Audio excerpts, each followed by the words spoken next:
All rise. I want viewers watching my show to believe in themselves. Judge Hatchett is compelling. I was not the first one to throw a walk. Let me just tell you what you just said. Compassionate. I really enjoy being a judge. Now I am touching people who I will never know I touched. She's powerful. You should have never let them walk out of your life when she was 3. And she's on the bench. Don't get me preaching up in here today. Right. You're watching The Verdict with Judge Hatchett. Karina Barrett is suing Jerry Costello in the amount of $500. Ms. Barrett claims Mr. Costello broke her car window to get her dog because he thought her dog was in danger. Mr. Costello claims the plaintiff's car window would not have been broken if she didn't leave her dog unattended. All rise. Court is now in session with the Honorable Judge Hatchett presiding. Ma'am. Thank you very much. You may be seated. Good day. Ms. Barrett, you are suing Mr. Costello for $500. Yes. And you're saying basically he owes you that because he busted a window in your car. Yes, Your Honor. So tell me what happened. So basically, we're here today revolving my baby, Chloe. No, I might not have any real children. Chloe is my dog, but she is my everything. I am her mother. No one can convince me that she is not my child. I actually have a picture of her, if that would be okay for me to show you as part of my evidence. She's the cutest toy poodle you have ever seen in your life. I'm telling you, she is my everything. And the reason I'm smiling is because I have a cousin who has a dog named Chloe, and that's exactly how she describes her relationship with Chloe. She's just so cute. Like, she's my baby. I love her more than anything. So, regardless of what Mr. Costello may try to say about me today, I just want you to know that I love this dog more than I love most things in life. Like, any boyfriend I've ever had knows that he comes second to Chloe because she is my everything. Okay, so this is a picture of Chloe. Yes, it is. All right, so let's all look at Chloe. Isn't she cute? Look at her eyes and her nose. She's the most adorable thing in the world. She is adorable. I must admit, she's adorable. So why are you suing Mr. Costello for $500? The reason that I'm suing Mr. Costello, or how he even got involved with me and Chloe's relationship in the first place, I was out shopping. We had gone to a lot of different places that day. Both Chloe and I were understandably exhausted because we had gone to so many different stores. I was having a barbecue that weekend with some friends, and I had forgotten the marshmallows that we were going to use to have the bonfire later during the barbecue. So I had to stop at one final store. Like I mentioned, Chloe's a little anxious. She hadn't been properly house-trained prior to when I took her in. And so because she was a little anxious around people, when I take her into public settings, sometimes she does wet herself. Is this a long way of telling me you left her in the car? I did have to leave her in the car, yes, but I did open all the windows. I made sure the sunroof was cracked. I left a little bowl of water in there. I left a pad in case she had to use the bathroom, and I was only going to stay in the store a couple minutes. I ran in literally to get the marshmallows. It did take me a little longer than I wanted because there's a man in the front wasting time with his card being declined. It was an annoying line, but I was in and out within 5 minutes. I get out the store. Wait, you were in and out of the store within 5 minutes. You got everything you needed. The line was held up because a man's card was declined. Yes. And you were still out of the store in 5 minutes? It really wasn't long at all. I don't remember the exact time period. I may be a little exaggerating, but I promise it was not. Like a lot I literally just had to grab a bag of marshmallows. I've been in lines when people's cards have been declined, and it's just over and over. So what happened? Let's go back to the store. So the man gets his card declined. He did have to swipe his card a few times. It wasn't going through. I did see him pull out his phone, I'm assuming to check his bank account, maybe to transfer money. I'm not exactly sure what he was doing. It did take a little bit of time, but it wasn't anything insanely obnoxious. It was annoying. Let's talk to you. Tell me, how did you get involved? How did you ever know the plaintiff? First of all, Your Honor, I love dogs. I have a profound love for them. I saw this dog once. I went to a store as well. I just can't stand people leaving their dogs in their cars. So you had seen Chloe in the car before the date that we're talking about now. So tell me about that. That day, I saw the dog. She was still fine. I went to the store. When I came back, that was about 15 minutes. Okay. Chloe was still there. She wasn't there. I saw her coming from the store, and I tried to talk to her about Chloe, but she completely ignored me and just drove away. Okay, so now let's go to the second time. The second time. What happened? I went to the store and I saw the car. I could recognize it. And I saw Chloe again. She was breathing heavily, but she was still fine. And Was I thought, it hot outside? of course.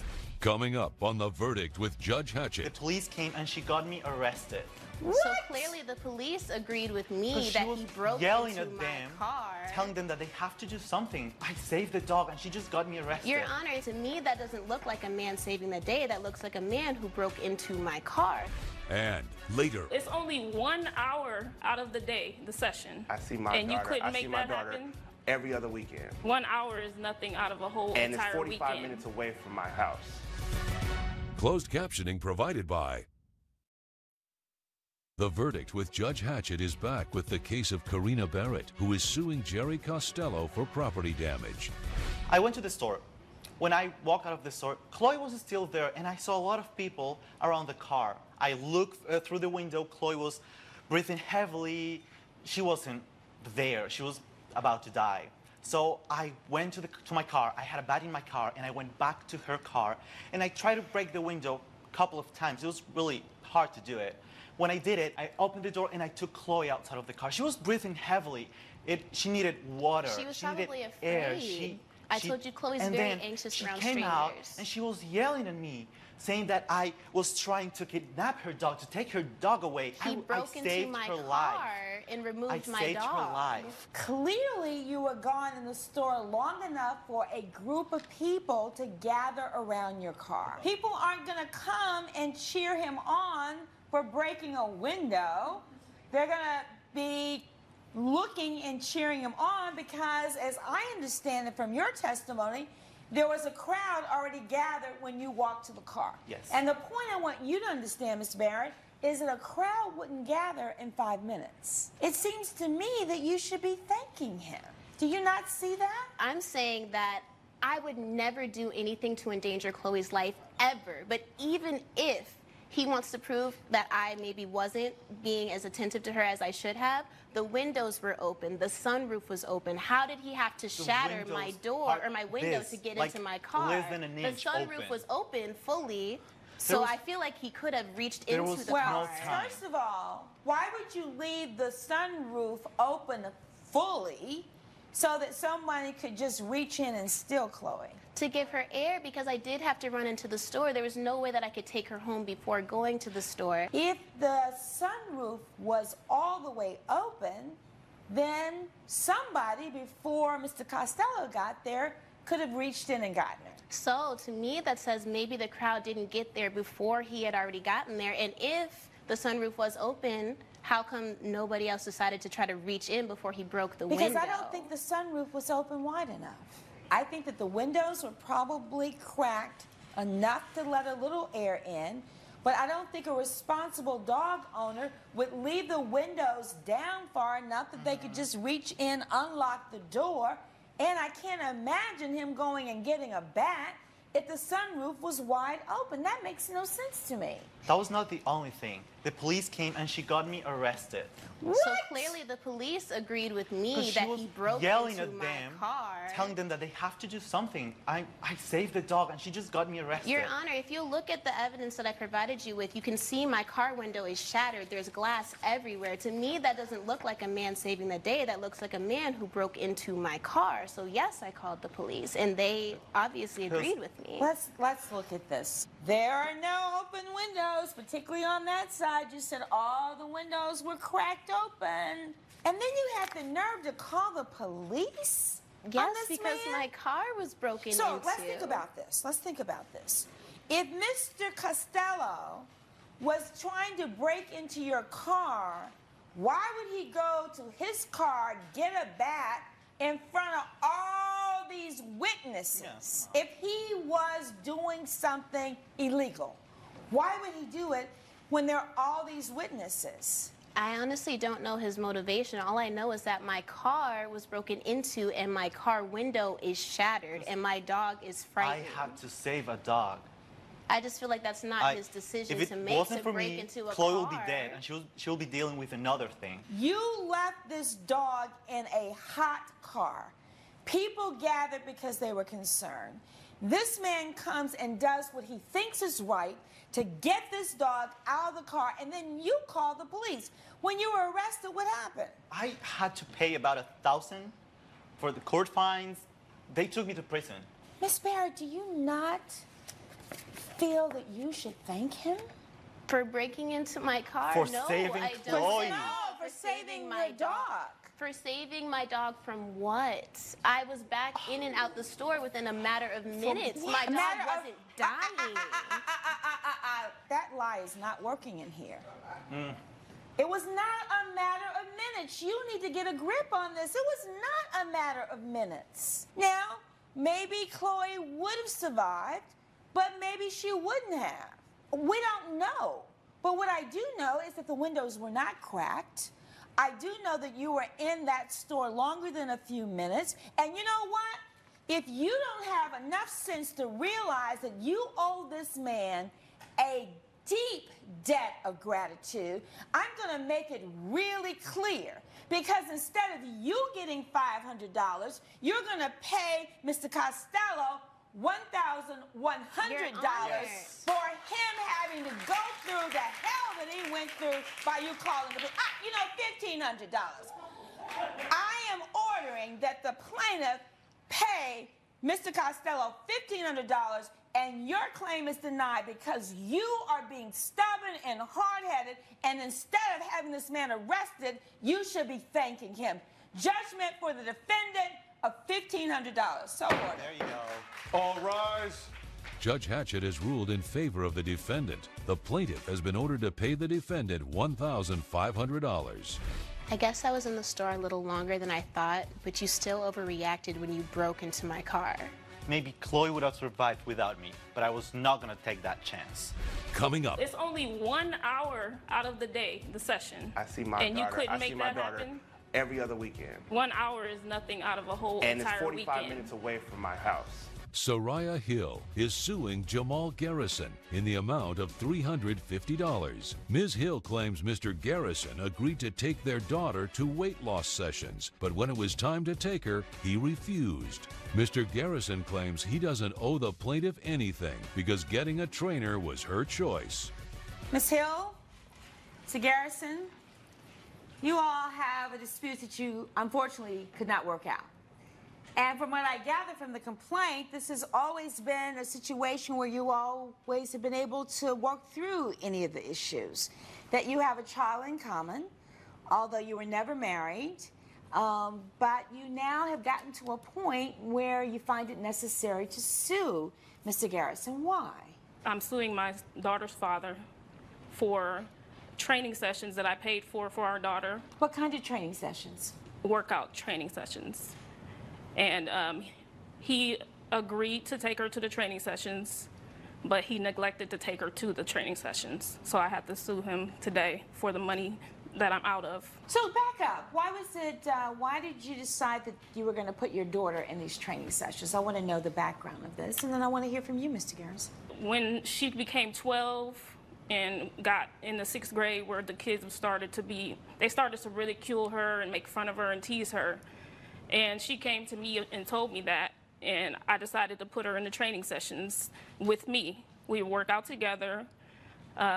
We did 24 sessions, and he was supposed to take her to 12, and I was supposed to take her to 12. We have joint custody, so he would have her every other weekend. So that's how we worked out the agreement. He agreed to take her to the sessions, and that was that. Mr. Garrison, what happened? My daughter would come to me every other weekend. Right. And she really did not like the trainer. I asked her one morning, we woke up, I never forget, it was a Saturday morning, we woke up late, and I was supposed to take her, and I was like, you ready to go? And she was like, Daddy, I don't want to go there. I want to go bike riding, like what you do. I go bike riding every weekend. And so we went riding bikes on the beach for like 3 hours. So I felt like that was a workout in itself. Coming up. It's only 1 hour out of the day, the session. I see my and daughter. you couldn't I see make my that daughter happen?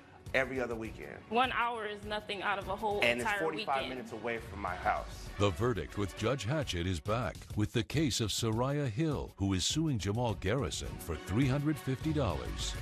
But what did you promise Ms. Hill you would do? I would take her to the actual... So that there were 24 sessions and that you would take her to the 12. Yes, and out of that 12, I took her to 2.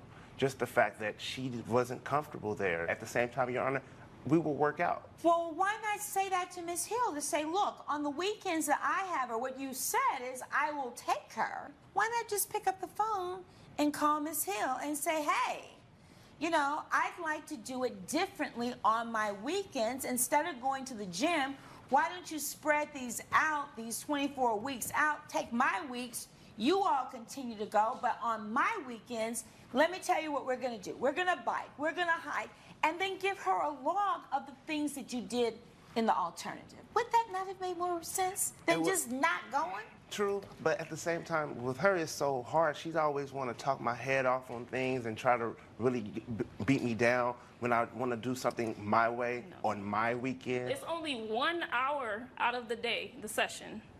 I see my And you daughter. couldn't I see make my that daughter happen? every other weekend. I'm trying to take 1 hour out of every other 1 weekend. hour is nothing out of a whole And it's entire 45 weekend. minutes away from my house. Judge Hatchett's verdict when we return. You gave her your word that you were gonna do it. I think that he's gotta have more flexibility on his weekends about this. I agree. I absolutely believe that you are trying to do the right thing because it is easier to correct an issue about weight and nutrition and eating habits at 12 than it is at 42 after somebody has had a heart attack. You're going to pay her $350, $35 a session for the 10 sessions that you all missed. But she is going to be responsible for taking your daughter. That's not going to be on you anymore, but you're going to pay for those other sessions, right? All right. And then you are going to text her, although I prefer that you call her, but you're going to text her and tell her, this is what we're doing, or this is what we did this weekend, so that she has some reassurance that, you know, you and your daughter are really committed to this whole piece of fitness. Judgment for the plaintiff for $350. So ordered. Judge. All rise. Judge Hatchett has ruled in favor of the plaintiff. The defendant has been ordered to pay $350. It's unfortunate that we had to come to court today over our daughter being bullied about her weight, but I'm happy that Judge Hatchett could work it out for us. You know I love our daughter, and I never put her health in jeopardy.